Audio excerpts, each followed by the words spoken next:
June 9, 1962. Emergency meeting, 20th Century Fox boardroom. Dean Martin sat across from studio executives. They wanted an answer. He'd already given it. Every person at that table knew what was at stake. Major studio dollars, production careers, reputations. The room was tense, silent. Executives shifted in their seats.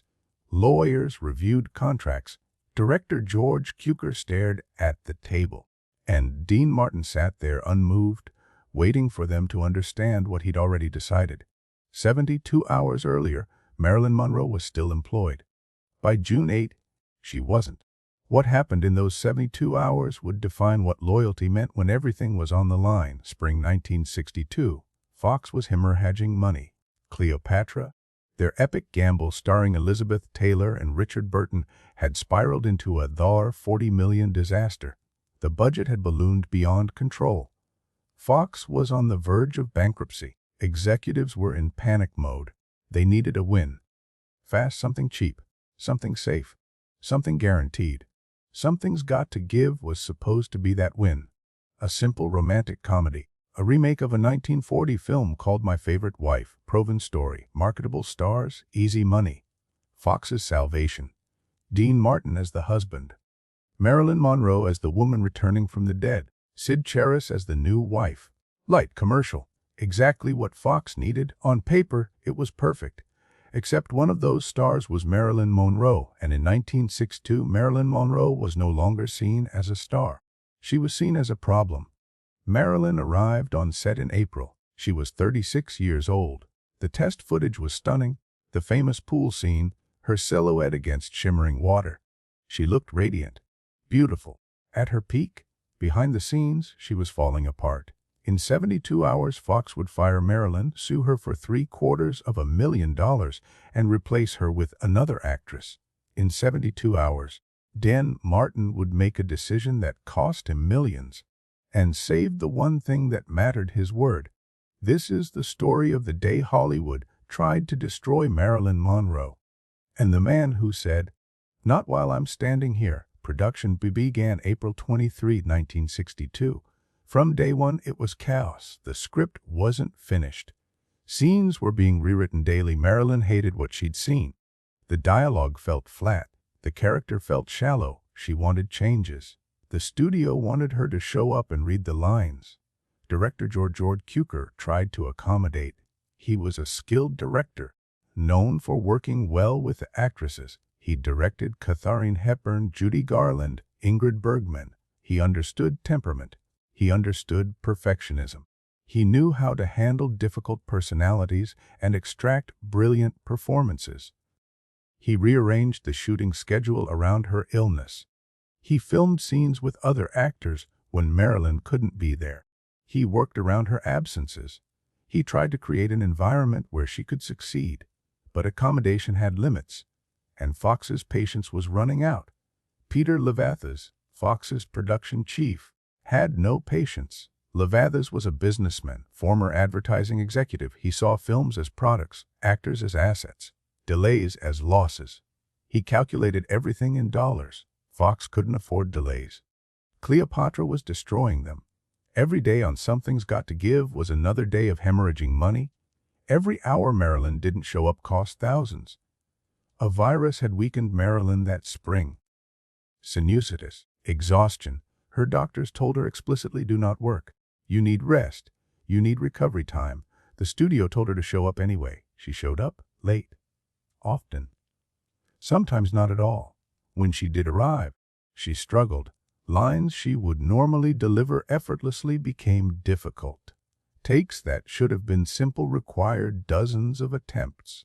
Days that should have produced pages of footage produced minutes. The production was falling behind schedule. The executives whispered, difficult, unreliable, unprofessional, past her prime, not worth the trouble.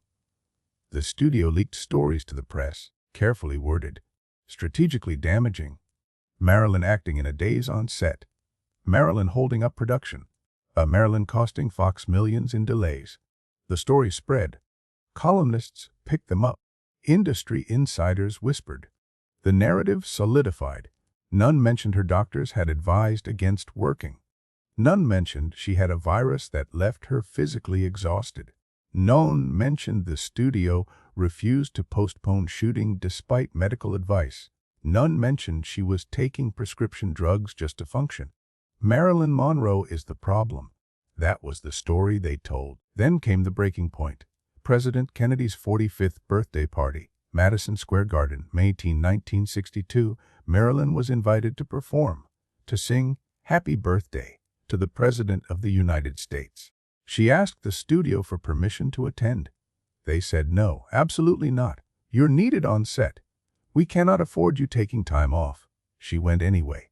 That night, Marilyn Monroe walked onto the stage at Madison Square Garden wearing a shimmering dress. The dress was so tight she had to be sewn into it. She could barely walk. She sang, "Happy Birthday, Mr. President," in a breathy, seductive voice. The performance lasted less than a minute. It became instantly iconic. The audience erupted. Back in Hollywood, Fox executives watched it on television. They were not charmed, they were furious. She'd defied them, publicly. She'd chosen the president over the studio. She'd made Fox look weak.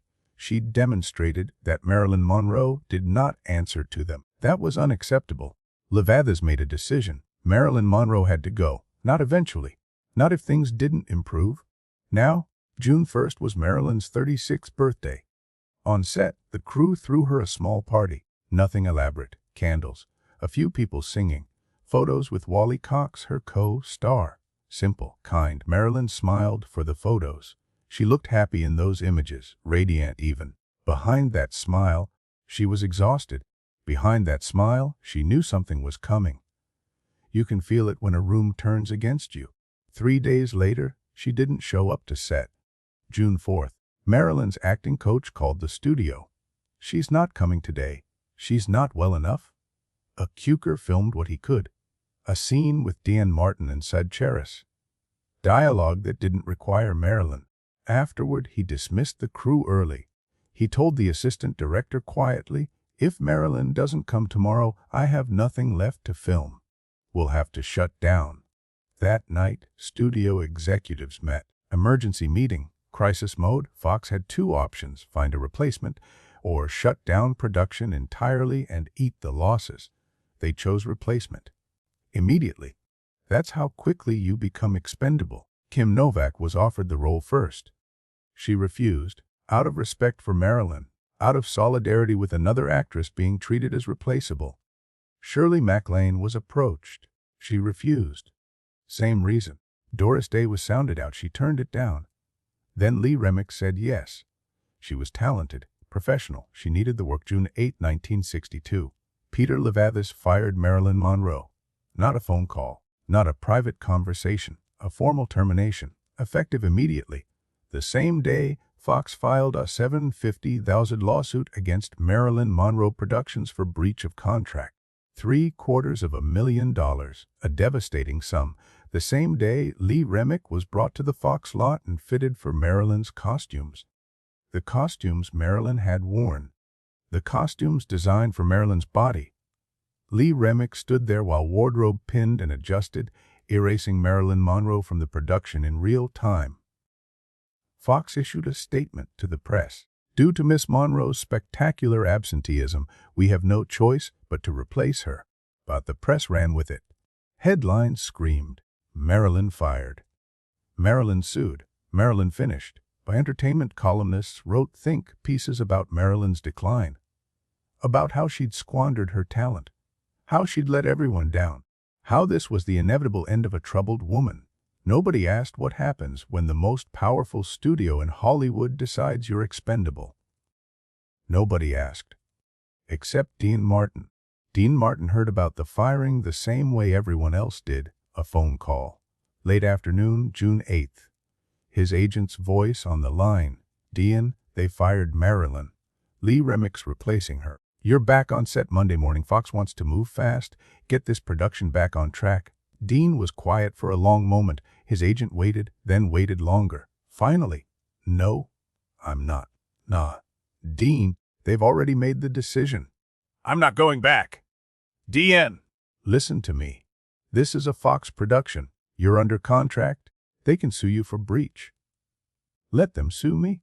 But his agent tried to reason with him, tried to explain the financial implications, the professional consequences, the damage this could do to his relationship with Fox, with other studios, with the entire industry. Dean listened patiently. Then he said, I signed to work with Marilyn Monroe, not Lee Remick. Not anyone else. I'm not going back.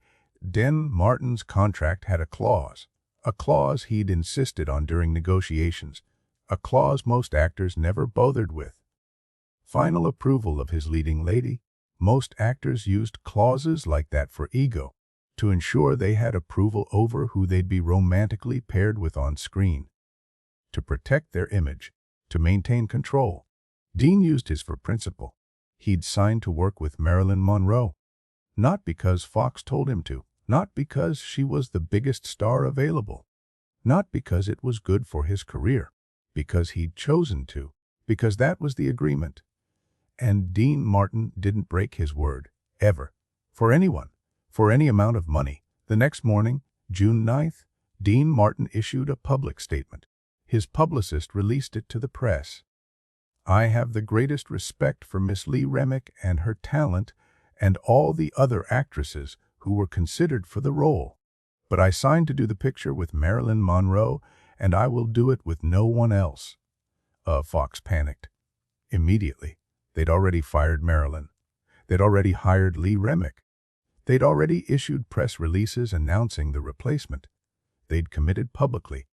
And now their male lead, the other half of the romantic comedy, the co-star whose name was equally prominent on the marquee, was refusing to work. Without Dean Martin, they didn't have a film. Without the film, millions already spent were wasted. Saturday morning, June 9th, an emergency meeting was called. Fox executive offices. Top floor. George Cukor, the director. Peter Levathis, the production chief. Phil Feldman, the executive producer. Several studio lawyers. And Dean Martin. They tried everything, every argument, every angle, every form of persuasion Hollywood knows. Dean, Lee Remick is a fine actress. She's talented, professional. She's perfect for the role. Dean's voice was calm. I signed for Marilyn. Dean, we've already invested millions in this production. We cannot afford to shut down. Think of the crew members who lose their jobs. I signed for Marilyn. Dean, Marilyn violated her contract. She was absent repeatedly. She's being sued. She's unreliable. She's unprofessional. We had no choice. Den leaned forward slightly. His voice didn't rise. It didn't need to. I signed for Marilyn 3 hours. They went in circles for 3 hours. Every argument, every appeal to reason, to money, to professionalism, to the crew, to the industry. Dean Martin sat there, calm, unmoved, patient. He listened to every word. He understood every argument. He acknowledged their concerns, and his answer never changed. The room grew tense. Executives whispered to each other. Lawyers reviewed contract language, searching for loopholes. Cukor sat in silence, watching. Finally, Peter Levathis played his final card, the threat. Dean, if you walk away from this production, Fox will sue you for breach of contract. You'll never work for this studio again. We'll make sure everyone in Hollywood knows you're difficult, that you can't be trusted. The room went silent. Everyone waited. This was the moment where most people break, where the weight of consequences becomes too heavy. Did up slowly. He looked at Levathis, then at Cukor, then at each executive in the room. Then I won't work for this studio again. But he walked to the door. Hand on the handle, he paused, turned back. Gentlemen, I signed to work with Marilyn Monroe. That was the deal. That's still the deal. If you want me to come back, you know what you need to do. He walked out. The door closed behind him. The room sat in stunned silence. June 11, 1962. 2 days later, Fox issued a statement to the press. Production of Something's Got to Give has been indefinitely suspended due to Dean Martin's refusal to continue filming. The trade papers ran headlines within hours. Dean Martin walks over Marilyn firing. Fox production halted as Martin refuses replacement. Martin stands by Monroe as studio files lawsuit. Industry insiders were stunned. An actor had just defied the most powerful studio in Hollywood. For a woman everyone else had abandoned. For a woman the industry had already written off. Dean Martin left guaranteed millions in salary. He walked away from future projects with Fox, projects already in development. He risked professional relationships with directors, producers, executives. He risked being blacklisted. Risked other studios seeing him as difficult, as unreliable. But he kept something intact, something rare, something valuable. His word. The question everyone asked was, would it matter? Would Fox back down? Would they rehire Marilyn? Or would Dean stand be for nothing? Dean Martin just walked away from millions. Fox just lost their biggest star. And here's what nobody knew at that moment. Marilyn Monroe had 8 weeks left to live. Would Dean's stand mean anything? Or would he have sacrificed everything for nothing? The answer will break your heart.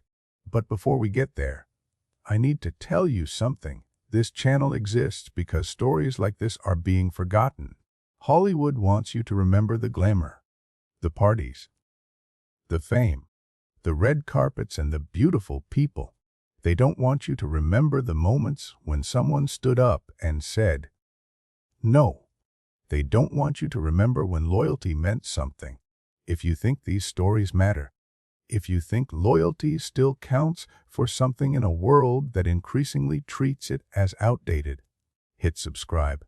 Because in the next video, I'm telling you about the night Frank Sinatra broke a mob boss's nose to protect someone nobody else cared about.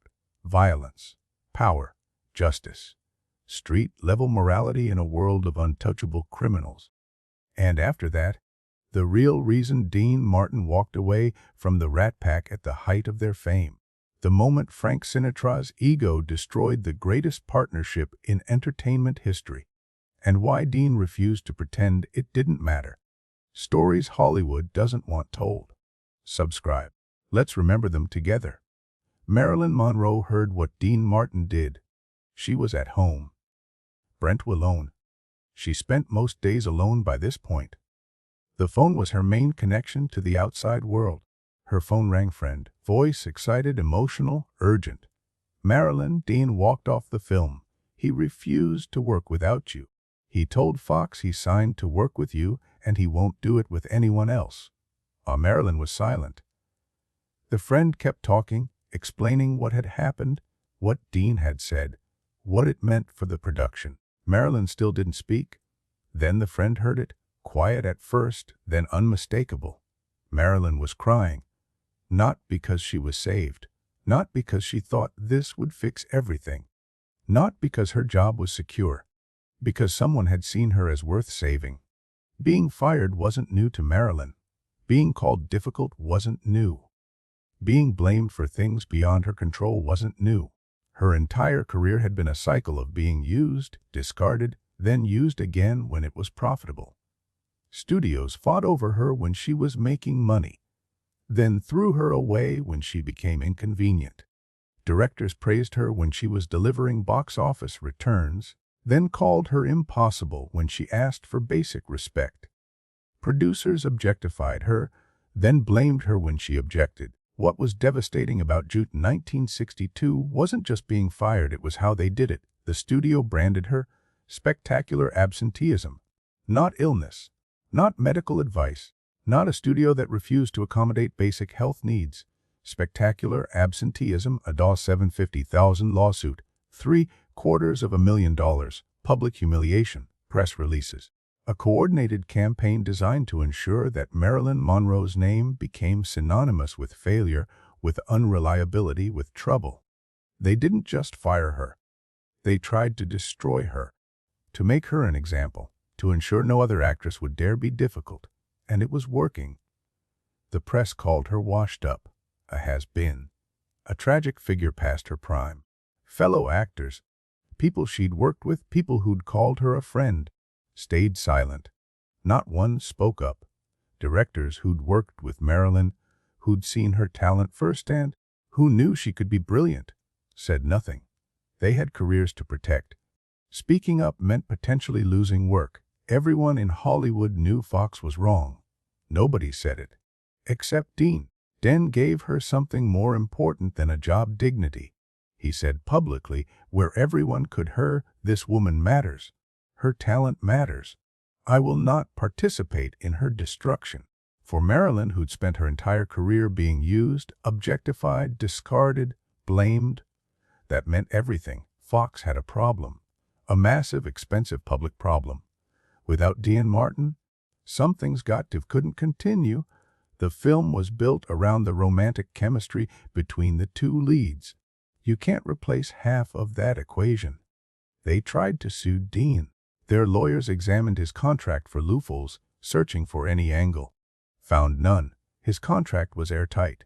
Final approval of leading lady. Written in black and white. Legally binding. They had no case. They tried to find another leading man. Someone willing to step in, work with Lee Remick, save the production. Nobody wanted the role. Working against Dean Martin. Supporting a studio that was clearly in the wrong. Career suicide. Nobody in Hollywood was that desperate. Fox was trapped. They'd committed publicly. They'd fired Marilyn. They'd sued her for $750,000. They'd hired Lee Remick. They'd issued press releases. They'd announced to the world they were moving forward. They couldn't back down without looking weak. But they also couldn't move forward. Without Dean, the film was dead. Without the film, millions already spent were wasted. They looked incompetent either way. They had one option. The option they'd sworn they'd never take, rehire Marilyn Monroe. Behind closed doors, negotiations began. Fox's lawyers, Marilyn's representatives. Quiet meetings, no press, no publicity. The terms were discussed, debated, negotiated. Fox would drop the lawsuit. Marilyn would be rehired. Production would resume October 1962, giving Marilyn time to recover, to prepare. The script would be rewritten to address her concerns. George Cukor would remain as director. Everyone would pretend the last month hadn't happened. Marilyn would return. Dean Martin had won. July 1962. Marilyn knew she was coming back. The deal wasn't finalized yet, but negotiations were progressing. She would return to Something's Got to Give. She started preparing immediately. She worked with her acting coach, going over scenes, refining her performance. She tried to get healthy. Lost weight.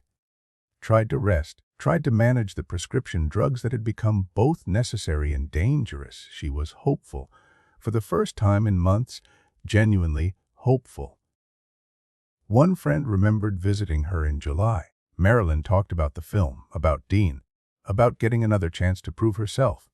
"Dean did that for me," Marilyn said. "Dean stood up when nobody else would. He risked everything. I won't let him down. I'm going to give the best performance of my career. I'm going to show them." She meant it. She believed it. For a brief moment in July 1962, Marilyn Monroe believed she had a future. But Marilyn Monroe would never return to that set. August 4th, 1962, before early morning, Dean Martin's phone rang. He was at home. Sleeping. The phone pulled him from sleep. Harsh, insistent. He answered, a friend's voice, shaking. Barely able to speak. "Dean, it's Marilyn. She's dead." Dean couldn't speak. The words didn't make sense. Couldn't be real. The friend continued, voice breaking. "They found her at home. Pills. Boviturus. She's gone, Dean." "Marilyn's gone?" Dean hung up, sat in the darkness. Hannes. Phone still. Marilyn Monroe, 36 years old. Dead. The news spread instantly. By mid-morning, every newspaper in America had the headline, "Marilyn Monroe found dead. Apparent suicide. Barbiturate overdose. Hollywood icon dies at 36. The world mourned. Fans gathered outside her Brentwood home.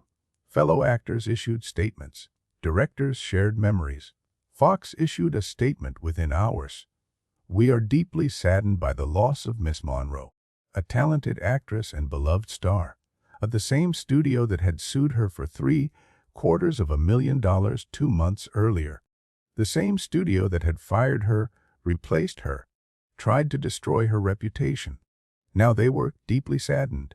Dean Martin issued no statement, no press release, No public comment. Nothing. Years later, Dean's daughter Diana would talk about that day. About what it did to her father. My father never spoke about Marilyn's death. Not publicly. Barely even privately. It wasn't something he could talk about. But I saw what it did to him. The weight he carried. He'd stood up her, he'd fought for her, he'd risked everything, he'd won. She was coming back, and then she died. Filming was set to resume October 1962, 8 weeks away. If Marilyn had lived another 8 weeks, she would have returned to Something's Got to Give. She would have walked back onto that set. She would have completed the film. She would have given the performance she'd promised Dean. She would have proved Fox wrong. Proved all of them wrong. The executives who called her difficult.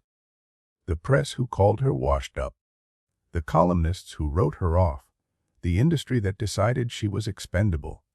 She would have shown Hollywood that loyalty and decency still mattered, that you could destroy someone's reputation, but not their talent.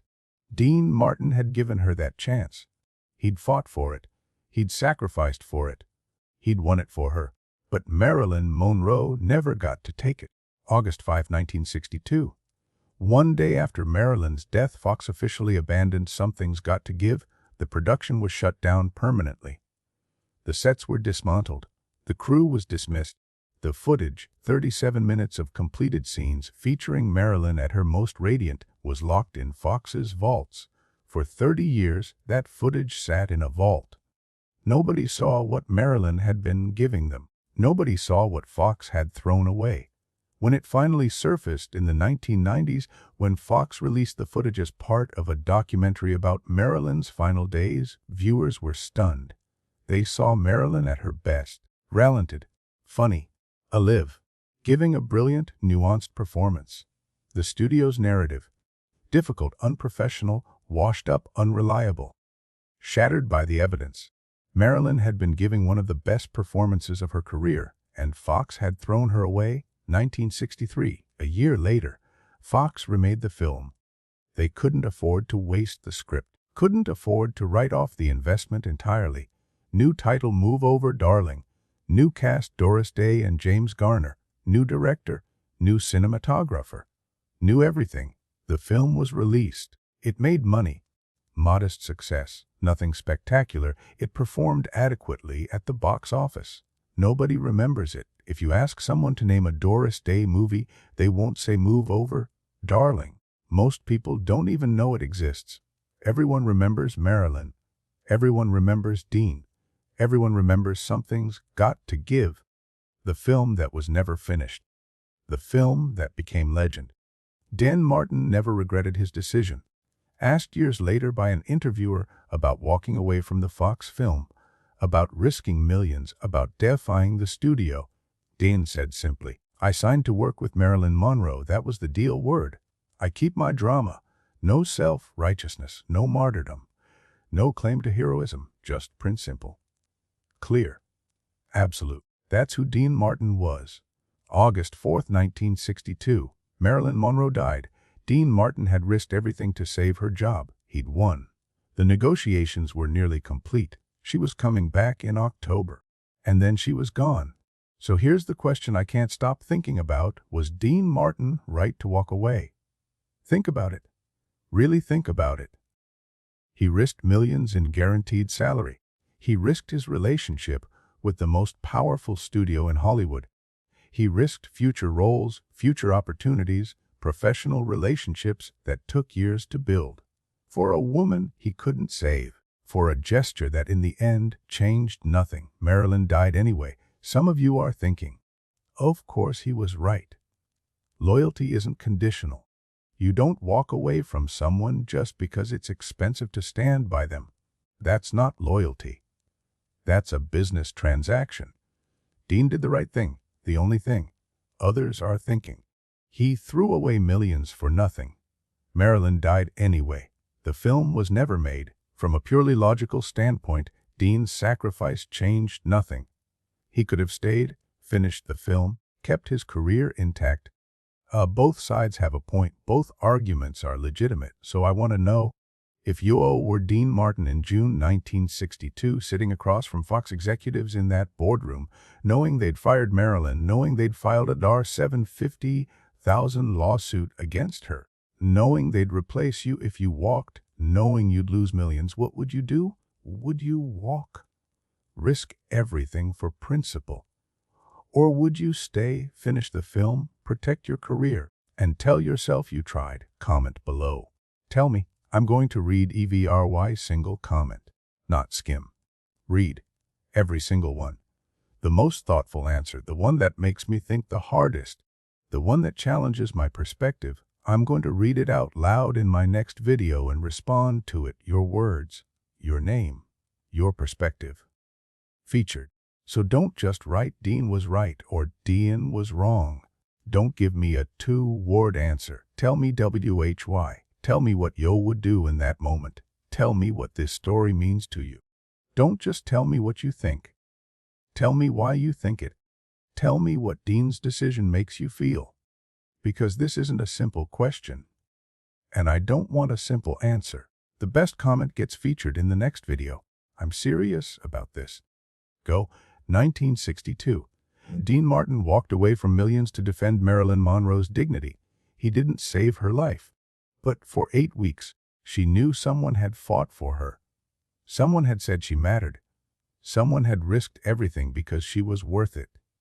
Now here's what I need you to understand. This story almost disappeared. For 30 years, the footage from Something's Got to Give was locked in Fox's vaults. Nobody talked about Dean's stand. Nobody remembered what he'd sacrificed. Hollywood wanted this story buried. Because it makes powerful people look bad. Because it reminds us that there was a time when doing the right thing mattered more than profit. But you're here. You watched this. You know the truth now. If you think stories like this deserve to survive, if you think standing up for people who can't stand up for themselves still matters, then do 3 things. 1. Hit the like button. Not for me.